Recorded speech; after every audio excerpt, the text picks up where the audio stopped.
Prince William et Kate risquent de détourner l'attention du discours d'ouverture du prince Charles, car la popularité du couple garantit c'est là que seront les caméras lors de leur visite à la COP26.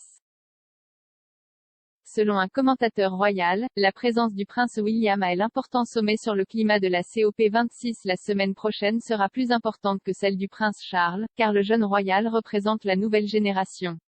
Bien qu'Andrew Pierce ait affirmé que le prince de 39 ans commençait à sonner comme une chambre d'écho de son père, il a salué à la fois William et Kate comme les rockstars de l'événement. S'exprimant sur le podcast Mail plus Palace Confidential, Monsieur Pierce a déclaré « Nous savons tout ce que Charles pense de l'environnement, il en parle depuis 35 ou 40 ans au point que cela devient presque ennuyeux.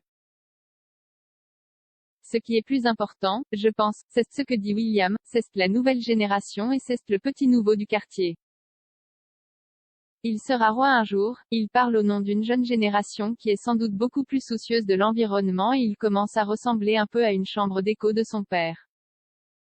Mais jusqu'à présent, je ne pense pas qu'il ait dépassé la limite d'une manière que le prince Charles a, à mon avis, à plusieurs reprises, ce que vous ne pouvez pas faire lorsque vous êtes roi. » Encore une fois, William et Kate sont les rockstars de cette conférence à Glasgow, pas Charles et Camilla.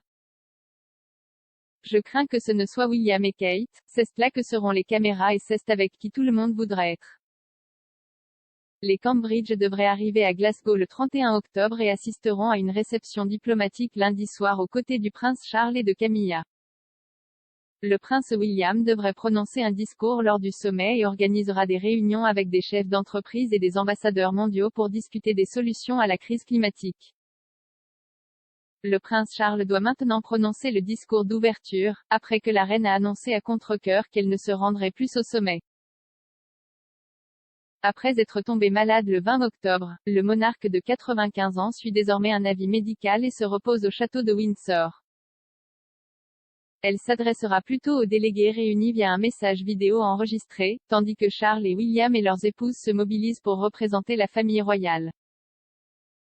Plus tôt ce mois-ci, Sa Majesté a été enregistrée en train d'avoir une conversation privée avec la duchesse de Cornouailles, où elle a exprimé sa frustration face à la COP26 et aux dirigeants mondiaux qui parlent mais ne font pas. Dans une interview accordée à la BBC, le prince Charles a également exhorté les dirigeants à prendre des mesures décisives lors du sommet, car il l'a qualifié de salon de la dernière chance pour sauver la planète. Le prince de Galles et le duc de Cambridge sont tous deux des militants écologistes renommés. William a récemment lancé son premier prix Earthshot aux côtés de Sir David Attenborough. Au cours de la prochaine décennie, le prix récompensera 5 lauréats avec 1 million de livres sterling chacun pour progresser avec leurs solutions innovantes pour lutter contre le changement climatique. Le 17 octobre, le duc et la duchesse de Cambridge sont sortis sur le tapis vert aux côtés de célébrités telles qu'Ed Sheeran et Emma Watson, tous deux montés sur scène pour prononcer des discours sur l'environnement. William et Kate représentent deux des membres les plus populaires de la famille royale. Selon les récents sondages YouGov, le couple a les 3e et 4e cotes d'approbation les plus élevées, tandis que Charles est classé 6e.